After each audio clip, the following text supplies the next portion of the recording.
नमस्कार, मैं हूं कपिल मेहरा और आप देख रहे हैं न्यूज स्टेट का खास कार्यक्रम यूपी बोले। हम बात करेंगे गाजियाबाद के स्थानीय मुद्दों की, उन समस्याओं की, उन सुविधाओं की जिससे वंचित है गाजियाबाद वासी। मैं इस वक्त तो गाजियाबाद के पुराने बस स्टैंड क्षेत्र के अंदर, मेरे पीछे आप देख रहे हैं एक छोटा सा वेंडिंग जोन है। कुछ स्थानीय दुकानदार है, कुछ नागरिक भी हैं जो यहाँ पे पिछले काफी समय से गाजियाबाद में रह रहे हैं, लेकिन उसके बावजूद जिस प्रकार से गाजियाबाद के अंदर लगातार उन्नति हो रही है, गाजियाबाद को नए एक्सप्रेस वे मिल गए हैं। उसके अलावा नई नई सड़कें मिल रही हैं, नई नई सुविधाएं मिल रही हैं, लेकिन फिर भी कुछ ऐसी सुविधाएं, ऐसी मौलिक चीजें हैं जो अभी भी यहाँ का बाशिंदे उनसे दूर हैं। बात करने के लिए कुछ लोग हमारे साथ मौजूद हैं, इनसे समझते हैं कि जो मूलभूत सुविधाएं हैं, किस चीज की कमी गाजियाबाद के अंदर है। हाईटेक सिटी होने के बावजूद नमो भारत ट्रेन यहाँ से चलती है, वंदे भारत का संचालन यहाँ से हो रहा है, मेट्रो गाजियाबाद से चल रही है, एयरपोर्ट तक मिल चुका है। उसके बावजूद कहीं ना कहीं कुछ चीजें ऐसी हैं जहां से गाजियाबाद वासी आज भी वंचित है। आपसे बात शुरू करते हैं। सर, क्या नाम है आपका? मेरा नाम श्रीपाल सिंह। श्रीपाल जी, मूलभूत सुविधाएं जिसका हर आदमी का अधिकार है, गाजियाबाद में ऐसी किस चीज की कमी है जो अभी भी यहाँ का बाशिंदा वंचित है? देखिए, सबसे पहले तो मैं आपको बता दूं, आपके चैनल को बहुत बहुत धन्यवाद देता हूं कि सुविधाएं नाम की तो चीज़ कोई यहाँ गाजियाबाद में मुझे नजर नहीं आती। क्योंकि आप देख रहे हैं कि बरसात का मौसम है, नालियाँ भरी पड़ी हैं, नाले भरे पड़े हैं, उन नालों में जो पानी बहना चाहिए वो सड़कों पर घूम रहा है। जब बारिश पड़ती है तो ये मानिए कि हर नागरिक का निकलना बड़ा मुश्किल हो जाता है, क्योंकि पानी इतना भर जाता है कि गाड़ी तो डूब जाती हैं, स्कूटर मोटरसाइकिल डूब जाते हैं, गाड़ी सड़कों में गड्ढे हैं। ये इससे बड़ा नागरिक परेशान है। और रही मूलभूत सुविधाओं की, मूलभूत सुविधा तो मैंने इसलिए नहीं आ रही क्योंकि जब रास्ते ही बंद हो जाते हैं तो सुविधा कैसी? अच्छा, इन्होंने अभी शुरुआत करी थी कि यहाँ पर पानी भर जाता है। मुख्यालय यहाँ से मुश्किल से 50 मीटर की दूरी पर है। हमने खुद पहले कई बार देखा है, जब बरसात होती है तो मुख्यालय के आसपास ही पानी जमा हो जाता है। तो क्या कमी है? जो कार्रवाई हो रही है कागजों पे हो रही है, जमीनी हकीकत कुछ और है? वार्ड नंबर 14 में पहले जो पार्षद था उसके टाइम में हमारे यहाँ नाले में एक बच्चा खत्म हुआ था। दूसरा जो पार्षद बना उसके टाइम में भी एक बच्चा पानी के डूबने से खत्म। वार्ड 14 ये कौन सा क्षेत्र आता है? वार्ड 14 आता है सर्वोदय नगर, चरण सिंह कॉलेज, प्रताप विहार। उसमें कितनी बार हमने इन लोगों को कहा है कि इस नाले की व्यवस्था करिए। थोड़ी सी बारिश होती है, बारिश होने के बाद में 4-4, 5-5 फीट उस पानी भर जाता है उसके अंदर। आप अगर देखना है अर्थव्यवस्था, अगर आपको देखने तो वहाँ देखिए आप जाकर। इन लोगों को कितनी बार मैसेज दिया है, कितनी बार एप्लीकेशन लगाई है, कितनी बार इन लोगों के पास में गए हैं, मगर सुनने का कोई असर नहीं हो रहा है। मतलब अधिकारी सुन नहीं रहे कहीं भी? अधिकारी जो चला रहे हैं शासन, इस टाइम तो शासन प्रशासन ये तो सभी पे लागू। कहीं ना कहीं कमी आ रही है, कहीं ना कहीं लेपा पोती हो रही है। बात करते हैं। अच्छा, बात वही आ रही है कि जो मौलिक अधिकार है, सुविधाएं, सड़कें, जैसे कि हम एक वेंडिंग जोन में खड़े हैं, यहाँ बहुत सारी दुकानें लगी हुई हैं। अगर इनको कहीं और निस्तारण कर दिया जाए, इनको दुकानें दे दी जाए, अच्छा रोजगार मिले, वो बेहतर नहीं होगा? सड़क पे इस तरह से जगह घेर कर काम चल रहा है। देखिए, ऐसा है, ये एक गरीब तबका है और इसको भी एक जीने का हक है। मगर हम प्रशासन से एक अपील करते हैं, जो आपने कहा कि एक वेंडिंग जोन बनाया जाए, मगर वेंडिंग जोन जिनको बनाया गया है, अभी कितने खोके बैठे थे ये भी आपको पता है। वेंडिंग जोन के नाम पर उसमें कितना व्यापार चल रहा है। और फिर अतिक्रमण, जिसको हमारे प्रशासन ने भी 2 गज जमीन पीछे करवाई थी। आप जाइए घंटाघर से लेके सारे अनाज मंडी में, सब्जी मंडी में, और यहाँ तक कि पूर्व मेयर आशा शर्मा ने लाखों रुपए लगाकर रमते राम रोड का जो सौंदर्यीकरण करा था उन्होंने फुहारे का, आज वो कवर हुआ पड़ा है, कहीं नहीं दिखता। पीछे फुहारा भी है और रात को शाम को चलता था।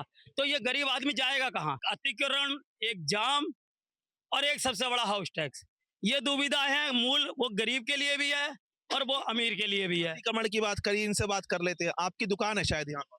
दुकान नहीं है जी, हम दुकान थी किसी टाइम में, अब नहीं है। क्या वजह रही जो दुकान थी और अब नहीं है, जबकि यहाँ दुकानें बहुत सारी लगी हुई हैं? बहुत सारे लगे, वो नगर निगम वाले ने उठवा दिया। अगर नगर निगम ने उठा दिया तो ये दुकानें क्यों लगी हुई हैं? क्यों लगी है? हमारी इतनी फौज नहीं है, परदेसी है, हम बिहारी हैं। नहीं, इससे फर्क नहीं पड़ता, बिहार से है, राजस्थान से है तो भारतीय। आगे भारतीय हैं तो मेरे जो खुद की व्यक्ति के आगे सुनवाई नहीं है। अगर कोई मतलब आप ये कहना चाह रहे हैं कि जो स्थानीय प्रशासन है, जो अधिकारी सुन नहीं रहे, आप सुन नहीं रहा है। जब हम परदेसी हैं, हर लिखते हैं, आप एप्लीकेशन दीजिए, हम ले लेते हैं फाइल में। लेकिन कोई सुनवाई नहीं है। हाँ, वही बात हो रही है कि जो अधिकारी है वो सुन नहीं रहे, कुछ और लोग साथ जुड़े हुए हैं, इनसे बात कर लेते हैं।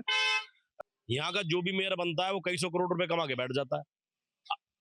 कुछ दिन बाद पता लगेगा कोई ये प्रॉपर्टी भी उस मेयर की है और यहाँ पर भी। लेकिन मेन जो बात है, भारतीय जनता पार्टी की निरंतर 25-30 साल की मेहनत से, जबकि मेयर बीजेपी का है, यहाँ पर सांसद बीजेपी का रहता आ रहा है और गाजियाबाद पॉलिटेड सिटी के अंदर है। गाजियाबाद जो विश्व के सबसे पॉलिटेड सिटी है, ये दिन रात मेहनत से भारतीय जनता पार्टी की ये गाजियाबाद पॉलिटेड सिटी के अंदर आ गया है। और जहां तक बात आप स्वच्छता की बात करते हैं, तो आप शहर के आउटर मोर्टा देखिए, दुहाई देखिए भाई साहब, वहां के बच्चे, मेरा खुद मोर्टा गांव से, मैं आप नगर निगम की बात कर लें या आप जीडीए की बात कर लें, अधिकारी सुनने के लिए तैयार हैं। हम यहाँ पर कम से कम 15 बार आ चुके हैं। किसान लोग भी, हमारे बच्चे स्कूल तक नहीं जा पाते, 1 किलोमीटर तक पानी है। एक जरा सा 50 लाख का बजट पास करने में इन्होंने लगा दिए हैं 2.5-3 महीने, तो अब लगा दिए, जब लगातार जा रहे हैं 3 महीने और अभी बोल रहे हैं बजट पास हो गया। यानी मैं गाजियाबाद के मुद्दों की अगर बात करूं, आपके बराबर में बस अड्डा है, नवीनीकरण के नाम पर सिर्फ लुटाई हो रही है। कहीं ना कहीं जो स्थानीय नागरिक है परेशान है, योजनाएं तो बहुत आ रही है लेकिन स्थानीय जो प्रशासन है उस पर शायद ध्यान नहीं दे रहा है। जैसे उन्होंने बात करी भी जीडीए की, जीडीए एक तरफ तो हाईटेक टाउनशिप हरनंदीपुरम ला रहा है, लेकिन वहीं इसके अलावा जो आसपास का क्षेत्र है, मोटा क्षेत्र उन्होंने बताया, वो कहीं ना कहीं सुविधाओं से वंचित है। नमस्कार, मैं डॉक्टर अभिषेक त्यागी, जिला प्रवक्ता कांग्रेस गाजियाबाद। और आपके चैनल के माध्यम से मैं कुछ बातें रखना चाहूँगा कि जितनी भी योजनाएं लखनऊ स्तर पर बनाई जाती हैं, ना तो उनकी जानकारी मिल पाती जिले में, और अगर जानकारी मिल जाती है तो क्योंकि इन लोगों ने किसी भी तरह का प्रोटेस्ट करने पे तो बैन लगाया ही हुआ है। आप जाइए प्रशासन में, अगर हम अपनी बात कहना चाहें तो बात भी नहीं कह सकते। ये पहली बार हुआ है लोग। हम देखो, मैं आपको बता देता हूँ, हमारी जो हम प्रदेश की बात नहीं कर रहे हैं, हम स्थानीय हम गाजियाबाद की बात कर रहे हैं। उन बेसिक सुविधाओं की, जैसे आप सामने देख सकते हैं, एक दुकानदार खड़ा हुआ है, तखत लगा हुआ है, छोटा सा उसने एक अपनी दुकान का सेटअप लगा रखा है। यदि यहाँ पर वेंडिंग जोन होता या इसको कहीं और शिफ्ट कर दिया जाता तो सड़क चौड़ी हो चुकी होती यहाँ पर। मैं जानना चाहता हूँ आपके चैनल के माध्यम से सरकार के सूत्रों से, ये किसकी जिम्मेदारी है? ये कौन करेगा इसे? आज ये इस स्थिति में देखिए, आसमान, अभी ये कह रहे थे फुवारे लगवाए, फुवारे आसमान से बरसने को तैयार हैं इस समय, ये समझ लीजिए। आप, बारिश आने को तैयार है, सारे व्यापारियों का दम फूलने को तैयार है, बारिश आने को तैयार है, समझिए। इसकी किसकी जिम्मेदारी है? नगर निगम, जीडीए कब सोचेंगे इस बारे में कि गाजियाबाद ये जिला उनका है, ये जिला हमारा है कि नहीं? इतनी उपेक्षा, जबकि यहाँ तो सब लोग इन्हीं के ही हैं, है कि नहीं? अब इस बात के लिए भी अगर कोई प्रोटेस्ट भी करना चाहे तो प्रोटेस्ट भी नहीं कर सकता। आप जाके देखिए प्रोटेस्ट करने वालों को क्या हाल करता है प्रशासन। देखिए, एक तो टेम्पो स्टैंड नहीं, तांगा स्टैंड नहीं, रिक्शा स्टैंड नहीं, बस अड्डा नहीं, प्राइवेट बस अड्डा नहीं, ये पब्लिक के सबसे पहले मूलभूत समस्याओं में आती है। दूसरी बात, आप पानी का हिसाब देख लीजिए, नाली का हिसाब देख लीजिए, शिक्षकों की जर्जर हालत देख लीजिए, शिक्षा जो विद्यालय है उनकी जर्जर हालत देख लीजिए, स्ट्रीट लाइट तो बुरा हाल है इनका। तमाम ऊपर से जो है अधिकारी और नेता ऐसे आगे के जो बाहुबली हैं, उन्हें अपने भौगोलिक क्षेत्र की किसी भी वार्ड की समस्याओं के बारे में पता नहीं है। यहाँ तक कि पार्षद भी जो है अपने क्षेत्र की समस्याओं को नहीं बता सकता। आप यदि पूछना चाहते हैं तो आप गली कूचे में उतरिए, इतनी गंदगी बेशुमार है जिसका कोई हद नहीं। और माननीय जो हमारी मेयर साहब हैं, उन्होंने हाउस टैक्स अलग से लगा दिया, कमर्शियल टैक्स अलग, अर्बन का अलग और वैसे अलग लगा के दुनिया भर का हिसाब, ऐसा नरक बना दिया। डंपिंग ग्राउंड नहीं है, लोगों के कूड़े तक नहीं गिर पा रहे हैं। है क्या? भ्रष्टाचार के सिवा कुछ नहीं है। आप स्ट्रीट लाइटों पर इनका जो है 2 रुपए की स्ट्रीट लाइट होगी तो उसे 500 की स्ट्रीट लाइट लगा, पेड़ भी जाएगी तो 2 रुपए का, तो उसे भी 3000 का। डस्टबिन नहीं है, पूरे गाजियाबाद में चले जाओ, डस्टबिन के नाम पर इतना बड़ा घोटाला है जिसका कोई हद नहीं। ये पूरे क्षेत्र में जो नगर निगम है ना, पूरे उत्तर प्रदेश में जिसको उत्तम गाजियाबाद का बनाया नंबर 1, आप गली मोहल्ले में निकल के देखिए, इतनी नरक, इतना हद हिसाब बनाया हुआ, सड़ी पड़ी है नालियां। तो कहने का मतलब मूलभूत समस्याओं के तो इतने अंबार है। नगर निगम गाजियाबाद पे इस बात का जिम्मा है कि शहर में या शहर के बाहर कहीं भी कुत्तों का आतंक ना रहे। स्थानीय सांसद पहले इसका मुद्दा लोकसभा में उठा चुके हैं। माननीय सर्वोच्च न्यायालय भी इस पर लेकर काफी सख्त हो चुका है। उसके बावजूद एक मासूम की मौत हो जाती है। डेली कहीं ना कहीं से डॉग बाइट से केस आ रहे हैं। जिला अस्पताल की बात करते हैं तो लगभग डेली 300 साढ़े 300 केस आ रहे हैं। आपसे बात करते हैं। 4 साल का बच्चा छोटा सा स्कूल जा रहा है, उम्र क्या है? 4 साल।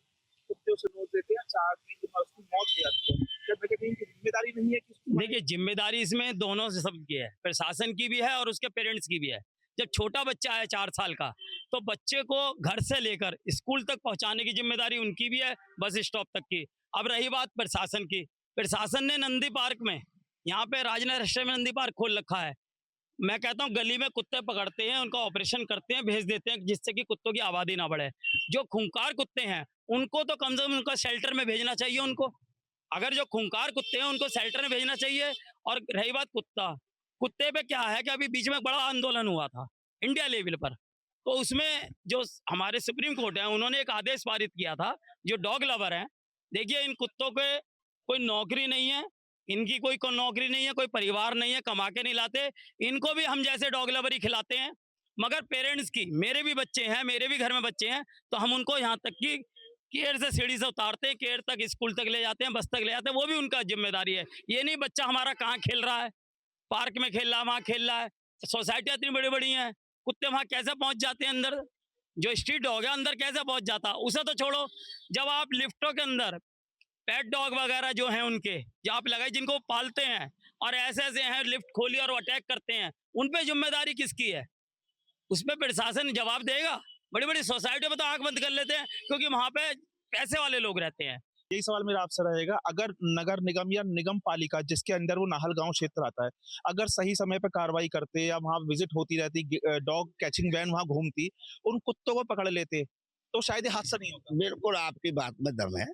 शासन और प्रशासन क्यों चुनता है? हम अपने जनप्रतिनिधि क्यों चुनते हैं? कि जनप्रतिनिधि ही शासन होता है और शासन प्रशासन पर राज करता है। और हमारे तुम्हारे टैक्स से जब व्यक्ति को, दोनों का जो खेल जो है हमारे तुम्हारे टैक्स है, तो सबसे बड़ा उत्तरदायित्व भी शासन और प्रशासन का होता है। मैं ये कहना चाहता हूँ कि जितनी भी योजनाएं हैं, जितनी भी निधियां हैं, वो सत्ता के माध्यम से जो है, जनप्रतिनिधि के माध्यम से और तमाम सरकार के माध्यम से लालमन के दौरे तो आएगा नहीं, आएगा तो निगम में ही है जी। जब निगम में आएगा तो दायित्व लालमन थोड़ी निभाएगा उसका। जनता पे क्यों कह जाए उसका भार? मैं ये कह रहा हूँ, जनता पे भार क्यों डाला जाए?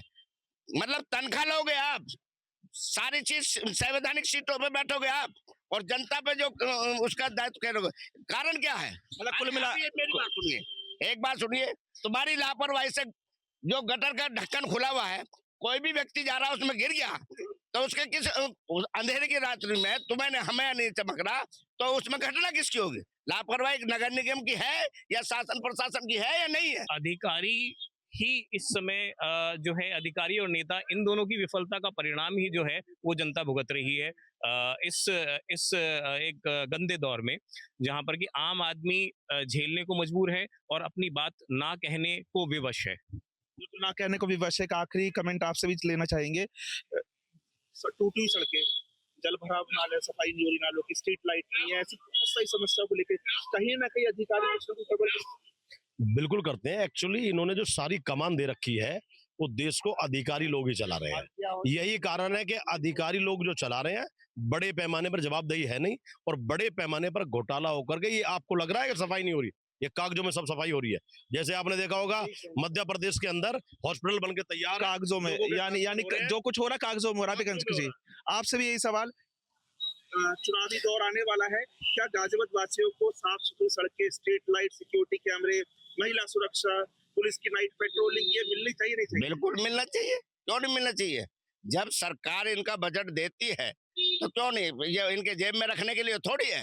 ये थी गाजियाबाद की वो जनता जो स्थानीय मुद्दों के साथ साथ कहीं ना कहीं प्रदेश के मुद्दों को भी अपने जहन में रखती है और कोशिश करती है। जिस प्रकार से उत्तर प्रदेश के दूसरे जिलों में विकास हो रहा है, गाजियाबाद में भी कुछ ऐसा विकास हो जाए। ये आप देख सकते हैं मेरे पीछे, ये एक नॉर्मल वेंडिंग जोन बना हुआ है, नाले के ऊपर दुकानें हैं, इनकी भी यही उम्मीद है कि यहाँ से इनको हटाकर कहीं अच्छी जगह पे दुकान दी जाए, जहाँ पे इनका एक परमानेंट एक आशियाना हो जाए, अपनी दुकान चलाए, रोजगार चलाए और अपने परिवार की आर्थिक सहायता दे पाए। लेकिन इसके साथ ही गाजियाबाद विकास प्राधिकरण लगता है, अवैध रूप से ये दुकानें लगी हुई हैं, इनको नई दुकान नहीं दी जा रही। अगर इनके लिए कोई योजना बनाई जाए तो ये भी शायद अपनी पक्की दुकानें में होंगे। 50 मीटर दूरी पर नगर निगम मुख्यालय है यहाँ पर, उसके बावजूद यहाँ जलभराव हो जाता है, सड़क पे लाइटें नहीं होती है, रात को बहुत अंधेरा होता है। यूपी बोले में आज के लिए इतना। नए मुद्दे के साथ मैं मिलूंगा आपसे फिर एक बार दोबारा। न्यूज स्टेट के लिए गाजियाबाद से कपिल मेहरा की रिपोर्ट।